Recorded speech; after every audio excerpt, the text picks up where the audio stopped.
Hi, everyone. Welcome to episode 8 of Weekly Notice with Andy Ngo. Thanks so much for joining. It's 7 p.m. Eastern Time. As always, please leave questions and comments throughout the chat, and I'll get to it in the last segment. It's a big week of news for Antifa, and most of you probably don't know why, even though you probably should. The big news of what happened is that there's been, let's see, it's in the chat.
Hello. I was told that there was some visual and audio issues. I'm sorry about that.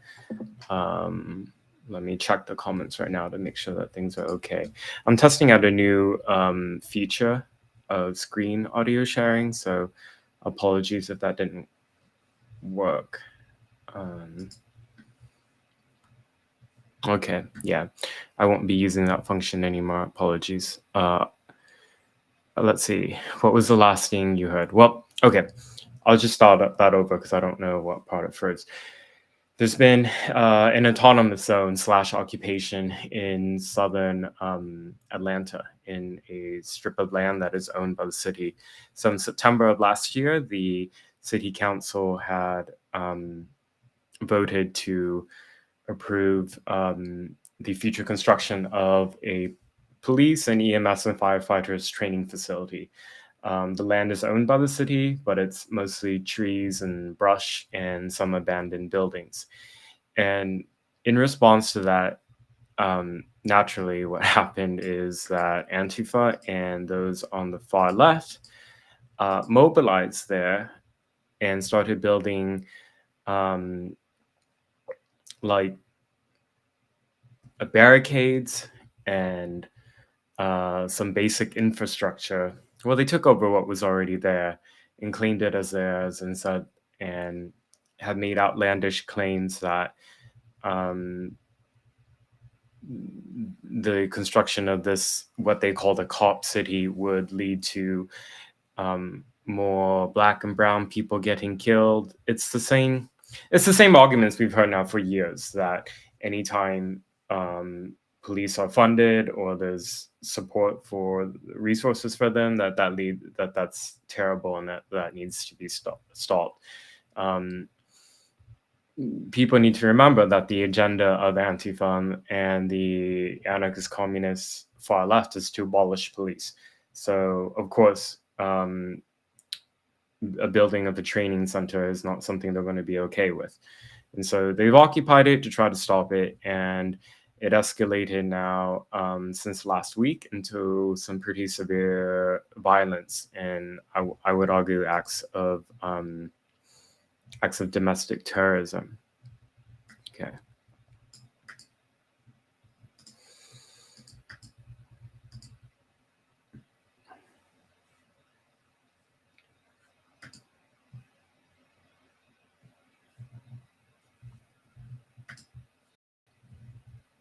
Okay, so now you can see I had pictures earlier, but when I pulled it up, it froze the live stream. So it's going to be a little bit out of order, but you'll still get the point.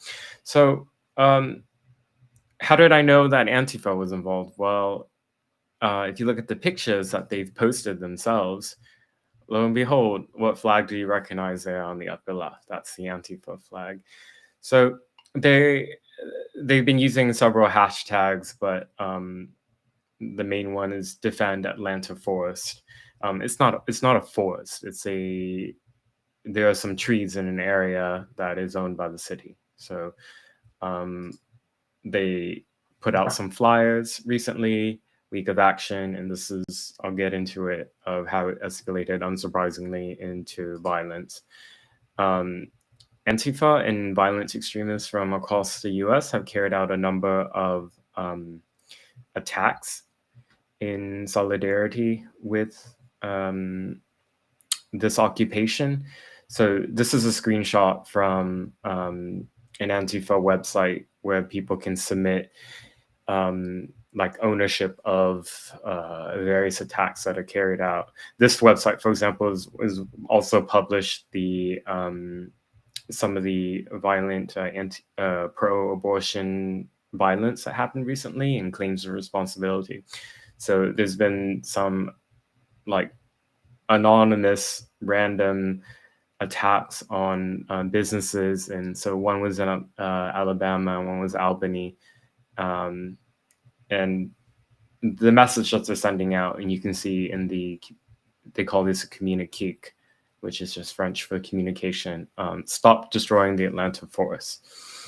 Yeah, so their comrades are carrying out violence in other parts of the U.S. to intimidate public officials in Atlanta. This is one of the few pictures of what the autonomous zone looks like. So cable bridge construction, as you can see, very rudimentary and in some ways reminiscent of the Capitol Hill Autonomous Zone in Seattle 2 years ago, or CHAZ, except this is happening in an area where there's not development and people don't live there. So it hasn't gotten as much attention. So let me pull up a news article.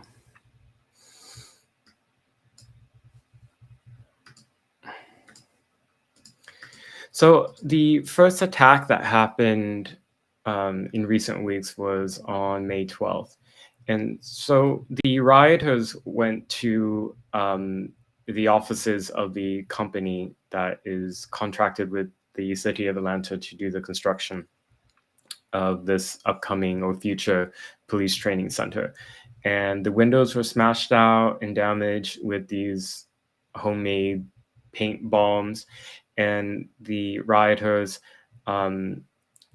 came with fireworks, and they actually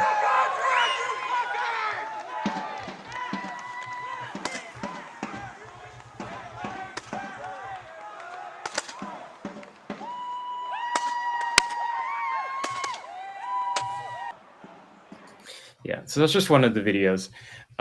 This is Unicorn Riot, which is a far left news and blogging site, and they did some coverage. They're pretty much the only media that's been allowed to embed with this autonomous zone. So people who are either part of the autonomous zone or supportive of it march to this in the offices of this construction business in the Atlanta area, and there were a number of arrests. The grass was set on fire because of the fireworks, so it looks like they were attempting to burn down the building. Police did respond. This is not Portland. I mean, granted, it's Atlanta. Atlanta's a liberal city, but it's still Georgia. So police responded, and there were a number of arrests. And as I did in 2020, I've been documenting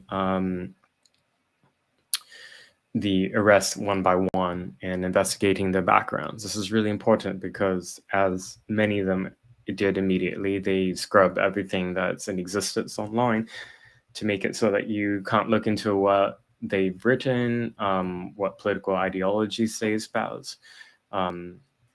So the mugshot and the names and the documentation of arrests that I do, I think, is probably one of my most important services to the public as a journalist, because it's a lot of work. You're looking through different agencies and different departments, and it takes the work of several people. I have to do a really big shout out to Antifa Watch. They were the first to get the names and mugshots out there. So thank you to them. You should definitely follow them on Twitter if you don't already. They do amazing work keeping watch on the developments of the criminal court proceedings of far left rioters. So yeah, there were 5 people who were arrested at the violent direct action in Atlanta, the attack on the offices of that construction contractor. This woman is named Katie Marie Cloth. This is an older photo of her. She uses the fake name Crow. Almost all of them will use fake names, monikers. I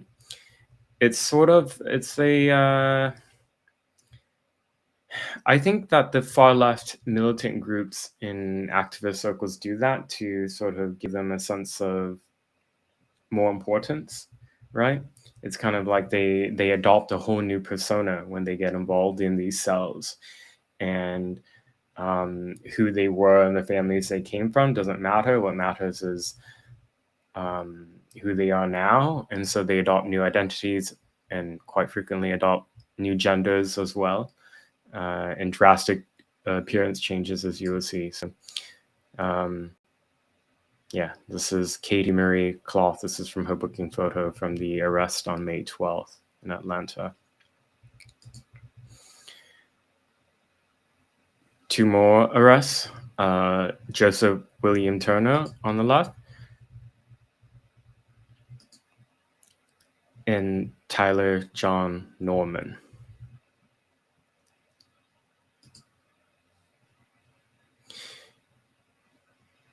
This person is Hannah Margaret Cass. She's a PhD student at the University of Wisconsin at Madison. She teaches environmental studies to undergraduates, and she's deleted all her social media, but I did manage to capture some of the evidence before it was deleted. So this is what her bio said on her Twitter before it was deleted. It just tells you some of her interests, and none of it's surprising, right? U.S. plantations, anarchism, abolition, agrarian political economy, autonomous agri-food.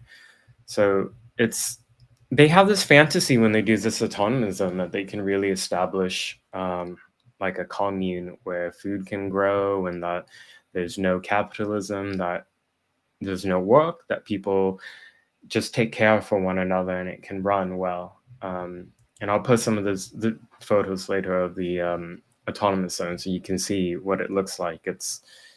And if you remember Chaz, they had attempts as well to do agriculture, and it was literally store-bought soil put over cardboard in the park with small plants purchased from the grocery stores put in that soil.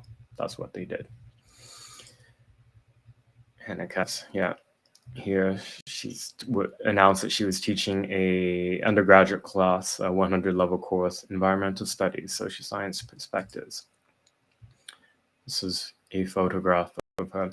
So it's not surprising that many of these people who are participating in these revolutionary direct actions and occupations are academics or alumni of universities, basically those who have had privilege of education and all the privileges that come with that.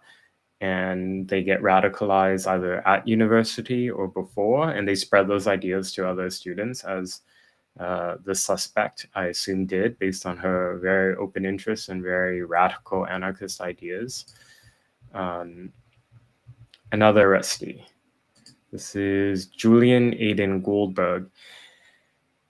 You'll see over and over, by the way, in these arrestees as I go through, that most of them are not from Atlanta. Actually, very few of them are, or they're not even from Georgia. These are people coming from all over the country to participate in this autonomous zone, and what I view are attempts to intimidate the public and government actors and businesses into not moving forward with building this police training facility.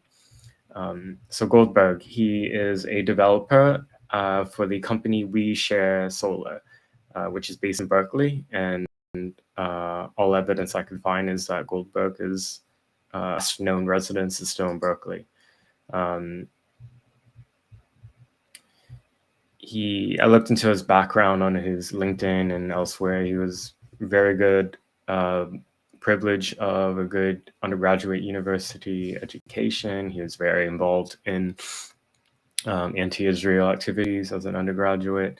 So just this long history of radical leftist activism this individual has, who's from California and was arrested in Georgia.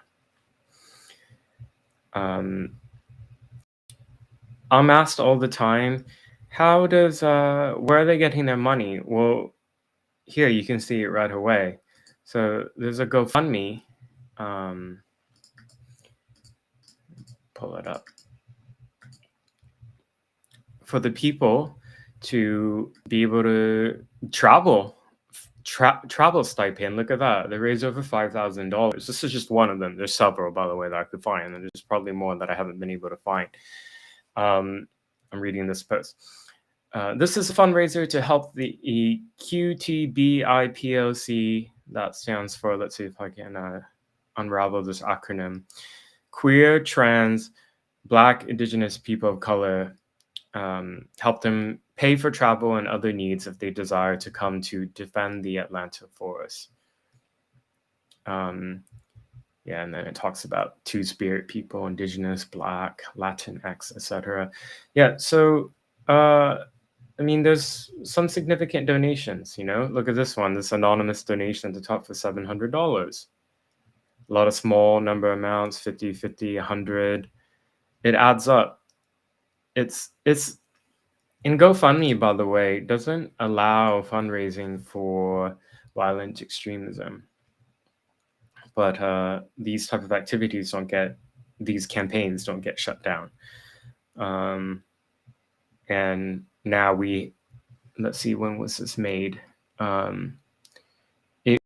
So this was created April 17th. Well, the following month, the people that stood to benefit from this campaign allegedly became violent at those events I just discussed.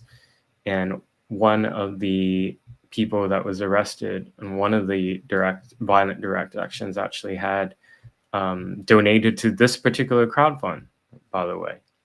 Okay. I'm going to pull up a Fox News story because related to this, it's really important. Okay. So this is from foxnews.com. The FBI are now involved in investigating because most of the arrestees are coming from out of state. They're crossing state lines, coming from all over the United States, from the West Coast, from the Northeast, from the Midwest, to Atlanta to help their comrades in this autonomous zone and all the efforts that are related around that. And so after trying to set the offices on fire for that construction contractor, well, the violence continued. So that the first act of violence was on May 12th, which was Thursday of last week. And then Tuesday of this week, well, they carried out another direct action by, throwing firebombs at police. So this occupation had been going on for months, and police had basically kind of turned a blind eye because I guess they didn't think that it was necessary to send in resources to uh, um, kick out these people who are occupying the city space because it's in the middle of nowhere in southern Atlanta. There's people don't live around there. It's just a space of land, but starting this week, they did send police in because construction is supposed to get started. And on Tuesday, police had escorted some construction workers because of the risk to their safety. And by the way, let me tell you some of the sabotage efforts. I'm going to pull up some pictures of one of the overhead pictures so you can get an idea of what it looks like. Here we go. This is what I was trying to show you earlier, but it didn't work. So this is from a helicopter. This is the space of land that they've been occupying in this autonomous zone. As you can see, there's not much there. There's brush, there's tree, and there are old abandoned buildings that are decrepit. So this is the space they're occupying in trying to prevent the construction. So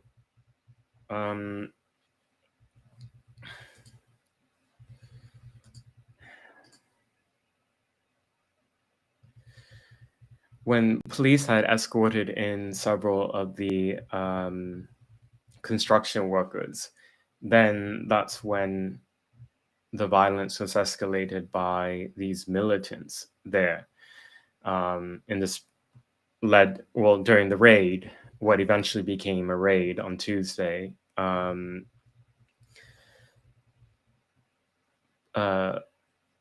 the rioters threw Molotov cocktails at police, and both of the instances were caught on video.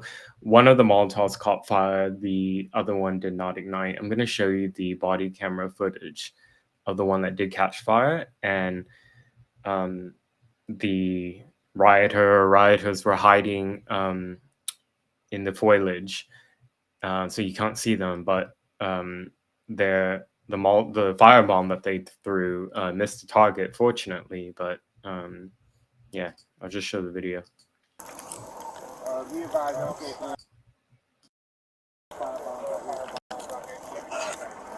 Small fire in the bush. So it's almost. Oh shit!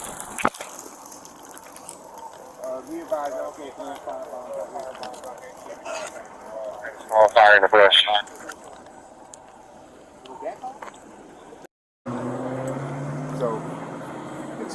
So it's almost. Oh shit!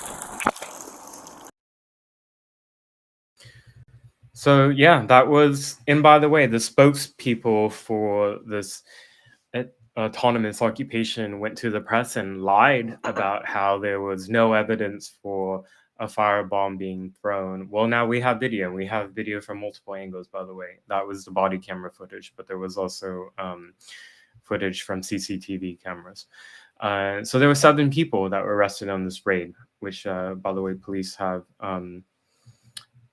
cleared out. I'm gonna pull up the photos of what the space looks like so you can see.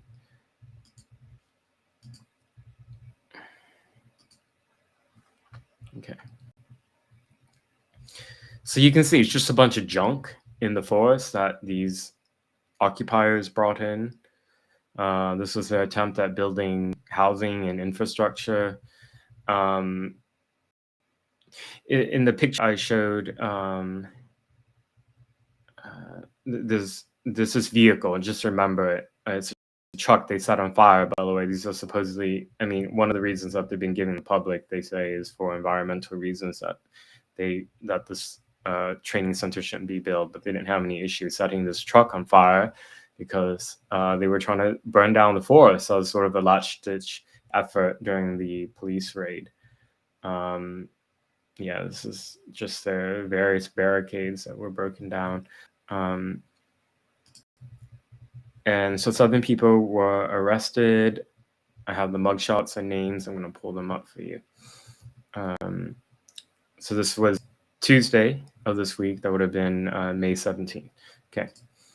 So this is Aaron Adele Brout. her last known address is in Pennsylvania, Gettysburg, but she also has an official address in Sykesville, Maryland. So again, people from out of state coming to Georgia for this autonomous zone occupation. Some other photographs of this individual. I don't know if I'm misgendering Erin Adele Brown. I may be. I don't know.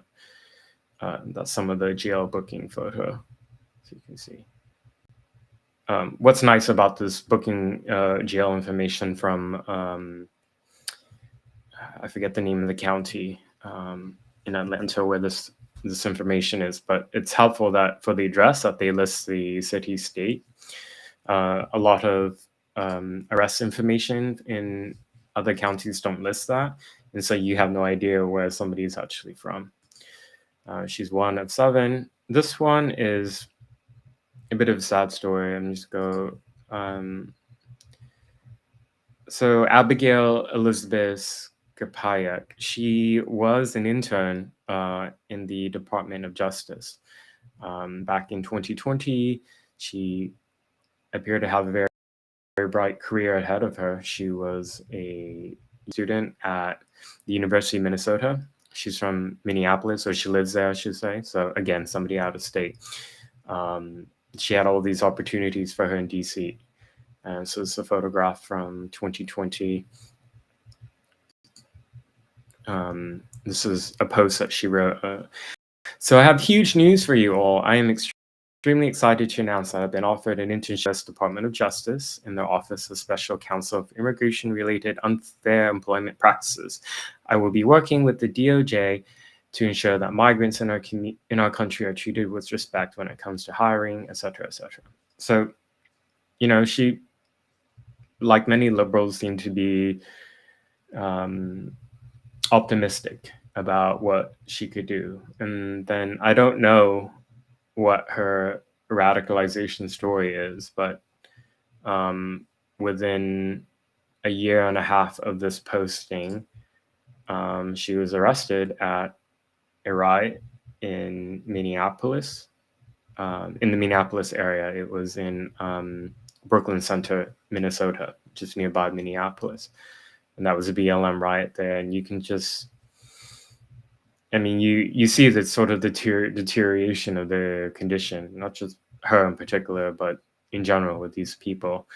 And that's why it's so important for, you know, to look into the backgrounds of these people. They don't just emerge as like a suspected violent extremist one day. There's like a background.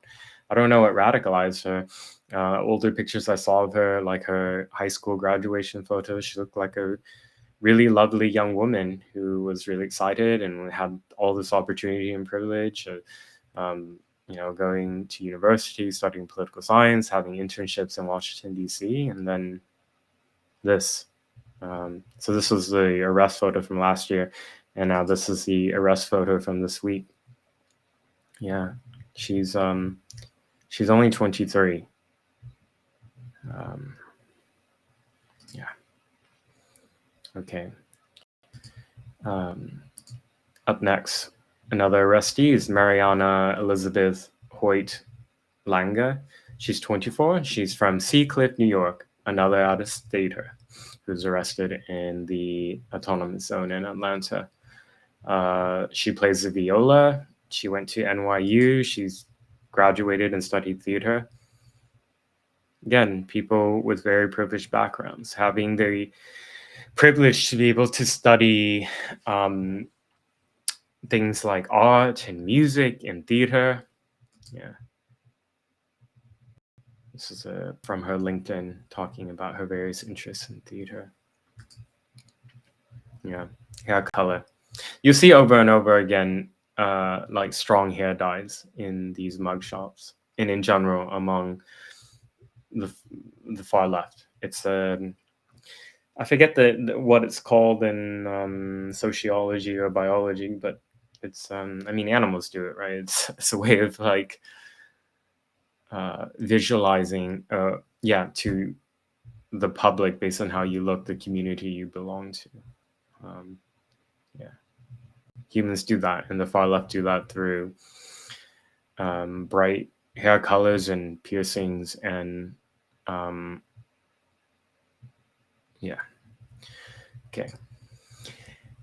This is Madeline Gunter Kodat. She's from Philadelphia, out of state again. She's 28.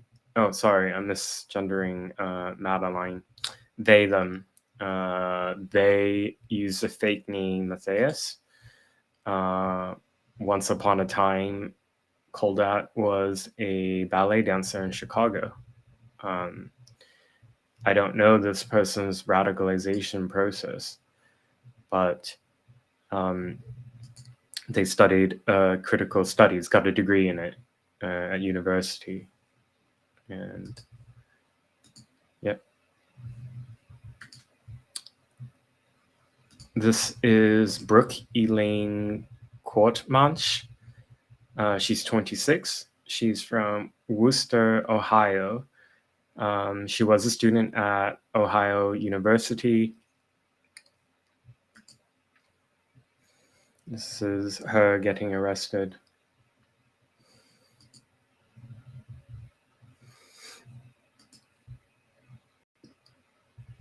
This individual, Philip Flagg, 28, of Worcester, Massachusetts. I misspelled the name of the city. I put Worcester. This individual, Philip, is, I believe, transsexual now. But when this person was male or male identifying, he had a very long history of radical leftist militancy and getting arrested over and over and over.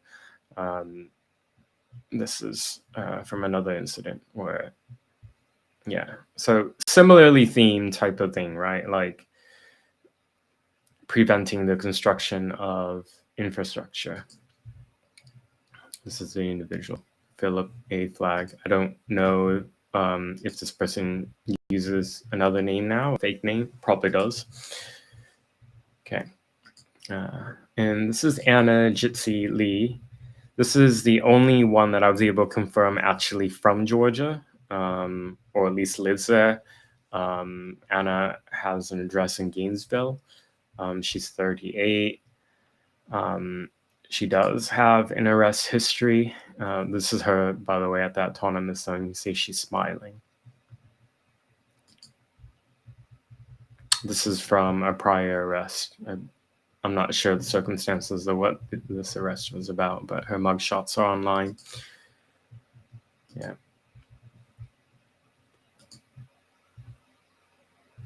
I'm just going to read, by the way, from reporting about how serious about what happened is, right?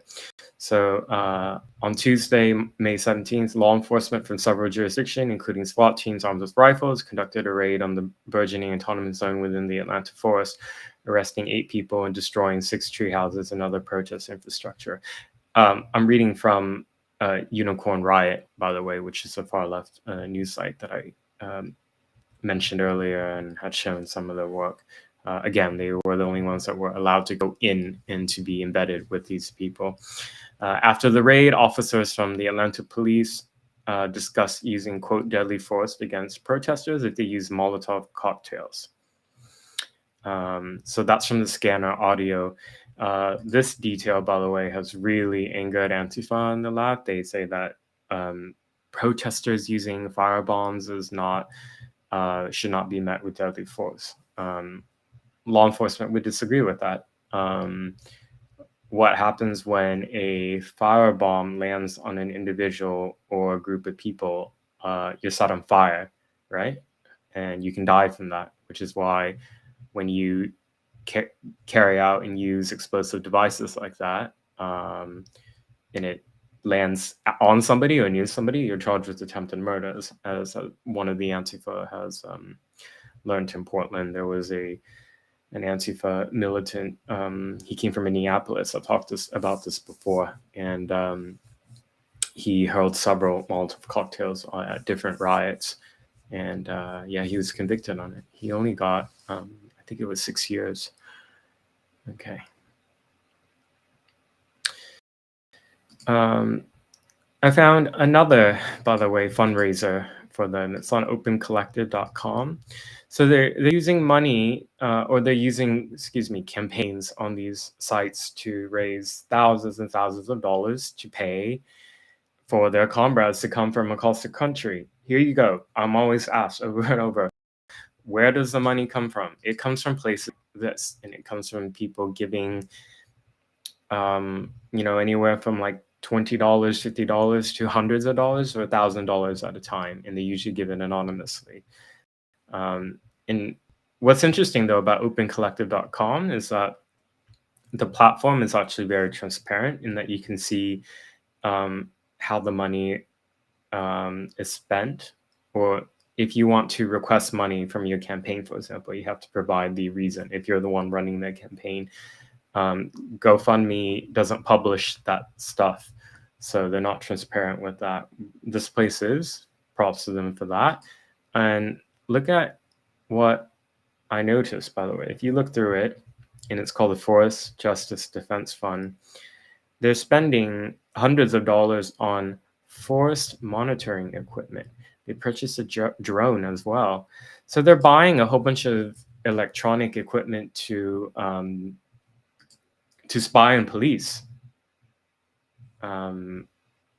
Yeah, so the FBI may find that interesting. Who knows? You can see, by the way. So they raised over $17,000. They were trying to raise $30,000. That's a lot to money for a place like this that requires no money to run. Yeah. And that's not to mention all the other direct mutual aid that's come in from the far left, like food and water and other resources. That's on top of the money that's been poured in. Okay, in this picture I wanted to show you earlier, I'm not sure if it went through, but I'm going to show it again. One of the few photos of what part of the occupation looked like. As you can see, they didn't get very far in the infrastructure. In fact, they just posed around junk a lot of times. I'm not sure if they brought this truck here or if they turned it over or what, but this truck was later set on fire because they tried to burn down the forest during the raid on Tuesday. This was one of the propaganda photos that they put out.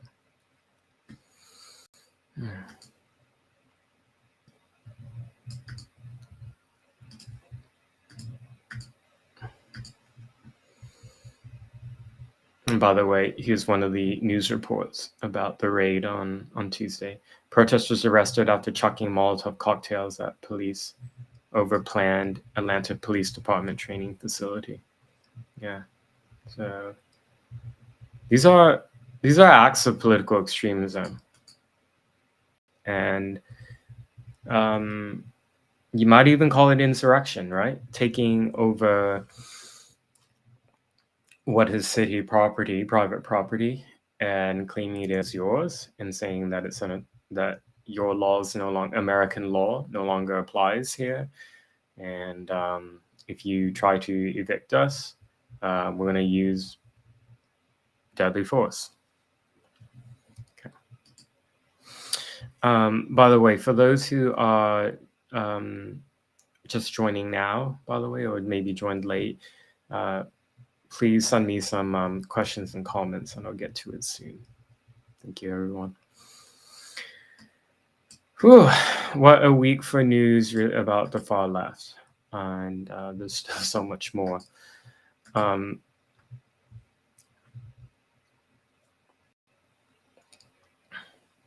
Yeah.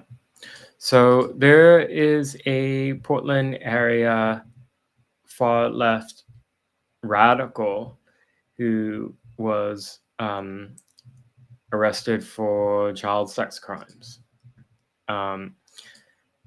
An investigation found that he had allegedly downloaded and distributed child pornography. And this is from the police press release, by the way. This individual's name is Stephen Sharp. He lives in Vancouver, Washington, which is right next to Portland. It's a separate city, and it's in a different state, but Portland's on the border with Washington State, and it's considered a suburb of Portland. A lot of the Antifa live in Vancouver, for example, and go to Portland to riot. So when he was questioned by law enforcement investigators about this alleged child sex abuse content that he had, he allegedly admitted to being a pedophile, having sexual interest in children. And when his electronic devices were being, when investigators were going through it, they found video that he allegedly recorded of himself urinating into the milkshake mix at the Arby's where he was a manager.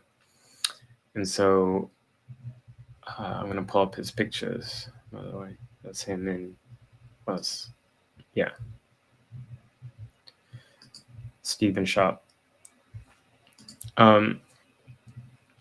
They found these videos of him urinating in the milkshake mix, and police believe that it was served to customers at the Arby's in Vancouver. So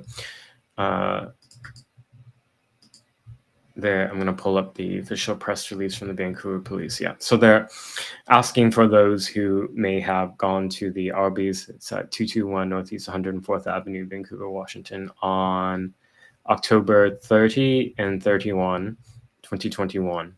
So Halloween and the day before last year.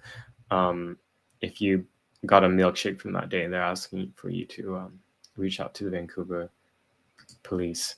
So I looked into this person's background, and well, look at his social media, by the way, which has been taken down now. Big BLM fan, really hates police. His cover photos, it says it's said ACAB, and it's a photograph or a drawing of the police as a cop. And look at these hashtags: F the police, BLM, F Trump. And there were a ton of posts like this, by the way. These are all screenshots because I knew it would be removed. F the government, F the system, F the police, F America. This is what he had to say about the Proud Boys, modern day KKK, F Nazis.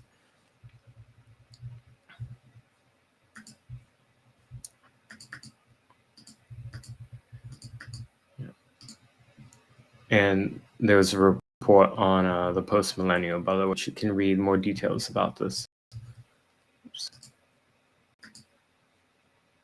Stephen Shaw. He wasn't the only far left person who was arrested recently over alleged sex crimes involving minors. Next one is out of Arizona, out of Tucson. Here we go. It's a woman. It was a female. I don't know if this individual identifies as female. Actually, no, they don't. Identifies as non-binary. So a radical leftist non-binary queer school counselor. So this is a person who worked at Tucson High School, and they were arrested for allegedly having a sexual relationship with a young student, a 15-year-old student, somebody half this counselor's age. Their name is Zobella Brazil Vinick. The investigation is ongoing. Meanwhile, this individual has resigned from the school, by the way. And this individual organized the school's first drag show. They deleted all their social media, but there are screenshots that I was able to see and some other evidence.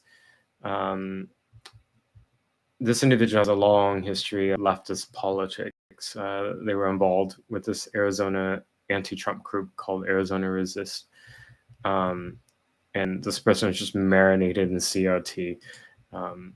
So most of their pictures are gone. Like, this Instagram account is deleted. But here, yeah, Isabella, that was the name that they did have on Instagram. Queer student educator for life, high school counselor.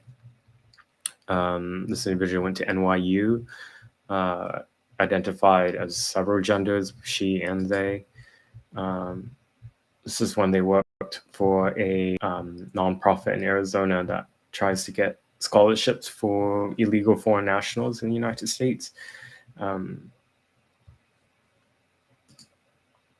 this is from her bio for that nonprofit. I'm just going to quote from it in the yellow here. She is working to, so at this time I was using she. She's working to unlearn practices maintained by white supremacy, capitalism, and patriarchy, and recommits daily to prioritize mental health, community care, and visions for freedom offered by queer BIPOC organizers. Yeah. So this case is ongoing in Arizona. A school counselor who allegedly had a sexual relationship with a student at the school. Yeah.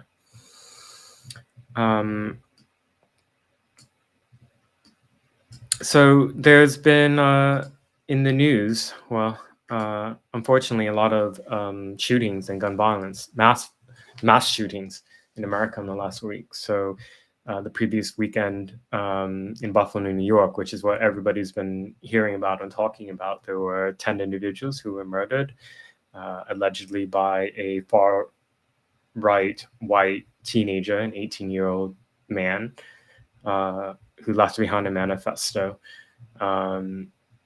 My beat is not far-right extremism. There's a lot of journalists who do that. And I would recommend, though, if you're interested in what the suspect's beliefs are, to just read his writings rather than how other people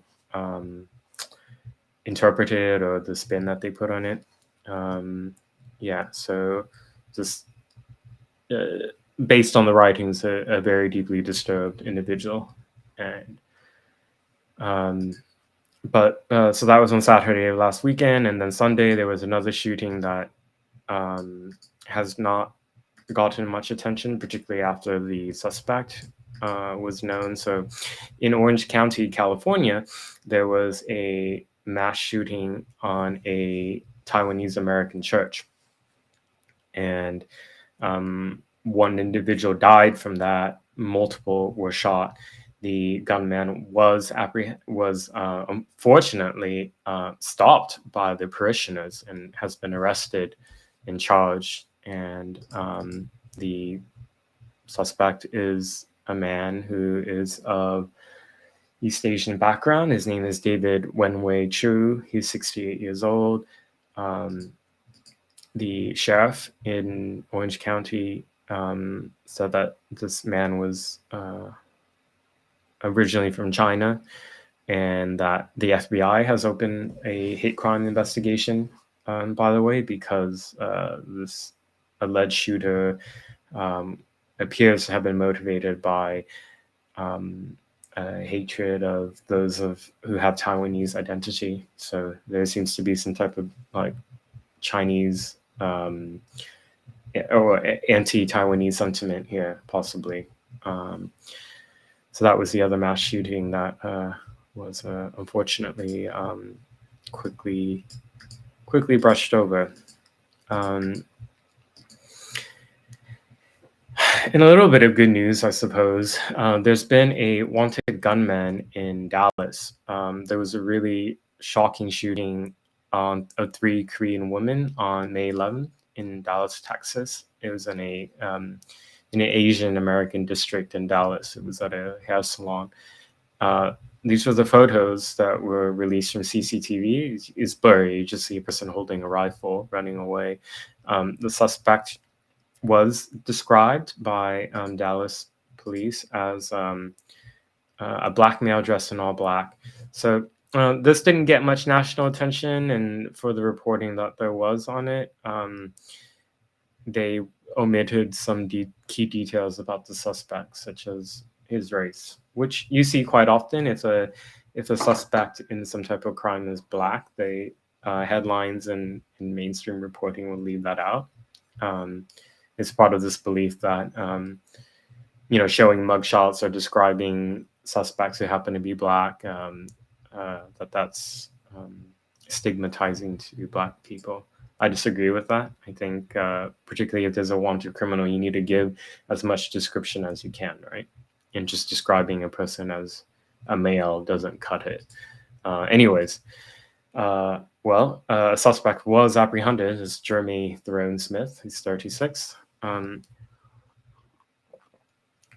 His girlfriend in the arrest records told police that he had trauma from his bad experiences with Asian Americans in the past. The quote was, "He has had near panic attacks when he's around anyone of Asian descent." Yeah, I don't know if the girlfriend was justifying it or not, but that was the reason that she explained to police of why her boyfriend may have targeted Asian Americans. Okay, going to get to some of the questions and comments. Please leave them right now. Thank you, everyone, by the way. Whew. Okay. Okay, just give me a second to drink a little some tea and to look over your questions and comments, okay?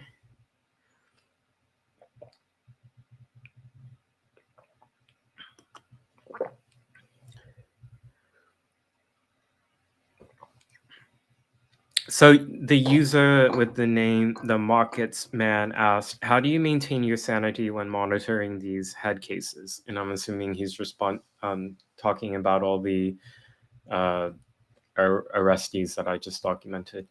Well,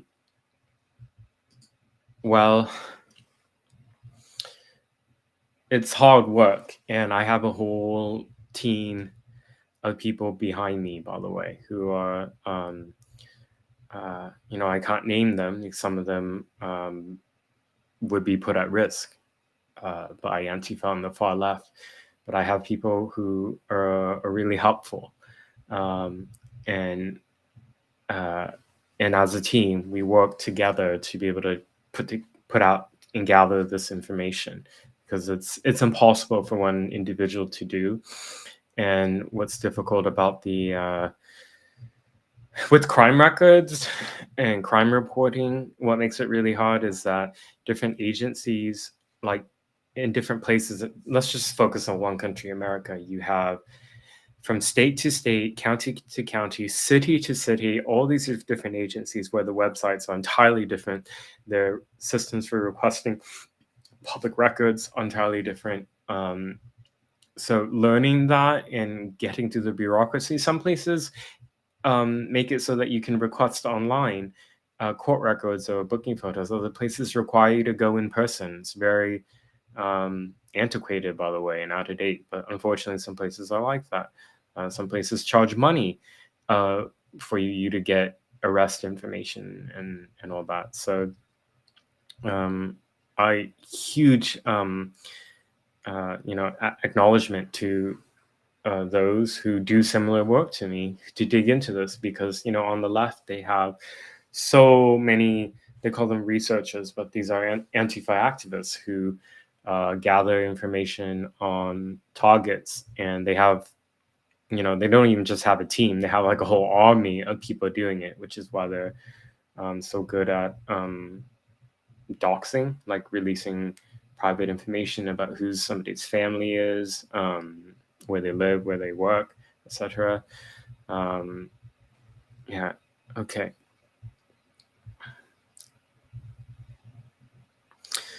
Charles Invader asked, when will federal RICO charges be made? Well, I don't know, and I'm assuming it's maybe a facetious question, because federal RICO charges probably won't happen. I mean, it's something that I've pondered about myself all the way back to 2019, when you see these interstate activities carried out by individuals coming from multiple states, carrying out political violence in an organized manner, and injuring people and destroying property and starting fires. Why are there not these federal RICO charges then? Why are they not happening now? Yeah.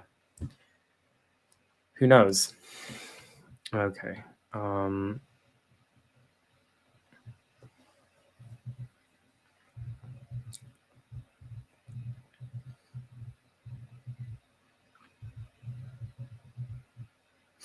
Jamiri asks, have any of the Atlanta Antifa released from jail? Yes, most of them have already been bailed out, and some of them I think may not even have bail. It's not a surprise. I mean, most of the charges that they were hit with, particularly on the raid on that autonomous zone, were more minor misdemeanors. So, these aren't like serious felony charges that they were hit with. So it's going to be very easy for them.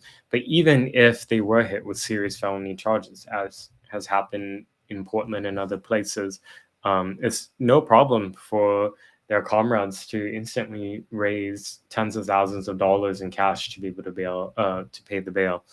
Okay.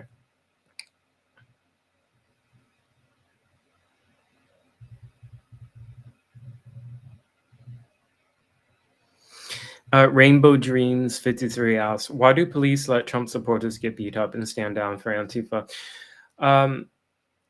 So that sentiment, I understand why it's out there, because in places like Portland and other liberal cities, you'll see that when there are unlawful activities being carried out in the course of a political rally by, let's say, from the far left, that police often appear to take a hands-off approach, or they don't respond at all, and therefore the rioters can go on and do whatever they want. Like in Portland, how they'll announce a riot, they'll carry out the riot, and police don't respond. Or if they do, it's to get like maybe one arrest out of dozens of people who are involved. Whereas when there are like right-wing rallies that become violent, let's say because Antifa come and fight, then police will often respond quite robustly, or they'll charge quite robustly at a later point. I don't think that police leadership is looking at this necessarily from left versus right.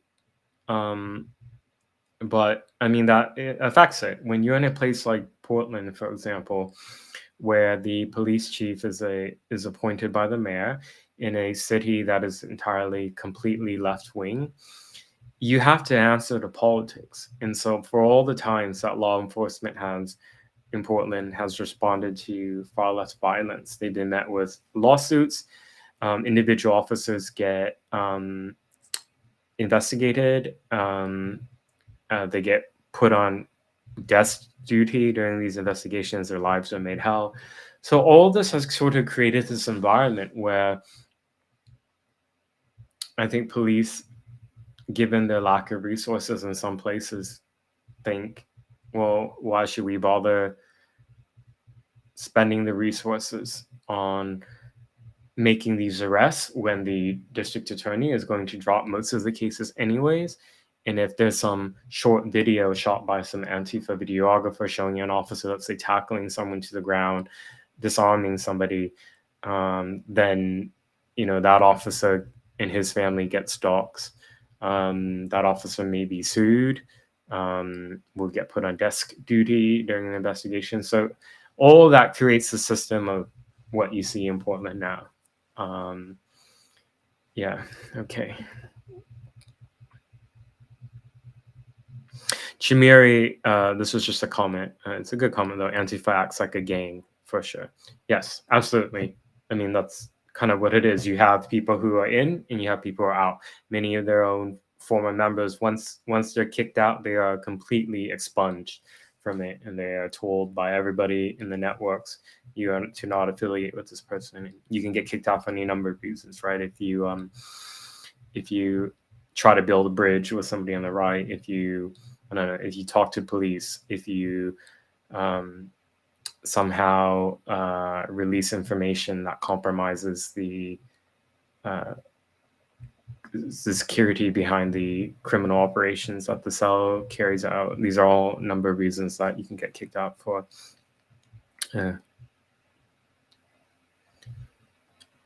April Naomi wrote, so they're burning down the trees instead of saving them. It's not about the trees.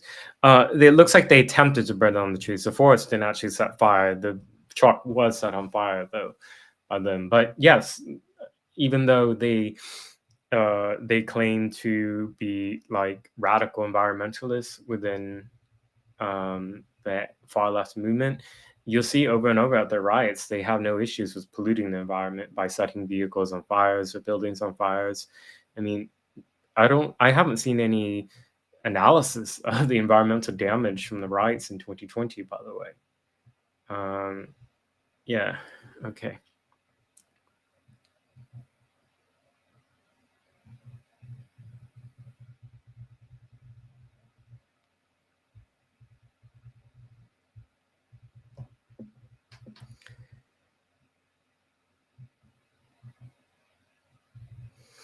Mosena Ultra MAGA asked,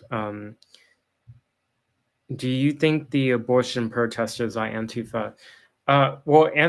Abortion protesters is a huge group of people, and you can never label just like a whole group of left-wing protesters as Antifa.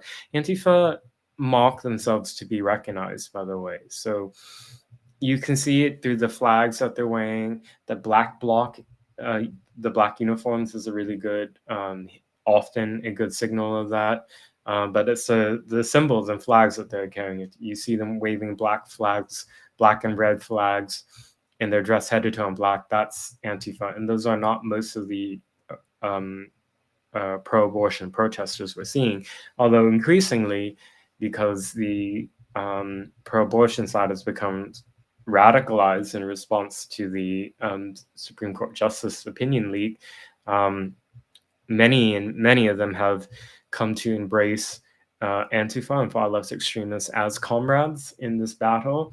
So you don't see much mainstream condemnation, for example, on the now I think more than a dozen attacks on churches and pregnancy resource centers, which I'm documenting on my Twitter, by the way. There was another attack by the group that claimed responsibility last week, Jane's Revenge. They carried out another attack and left the same threat. If abortions aren't safe, then neither are you. So, okay. I am going to, in my last few minutes here, pull up a video from an interview I did earlier this week on GB News. GB News is it was launched last year. It's a brand new broadcast news station in the United Kingdom. It's meant to be sort of a balance to the otherwise left of center and liberal dominance of broadcast media in the UK. The UK doesn't have like a Fox News or Sky News Australia type of broadcasting. So GB News was started to sort of be a place where there could be open conservative or right-wing views expressed on broadcast television in a balanced way. I think their journalists and moderators and hosts do a very good job of balance on it.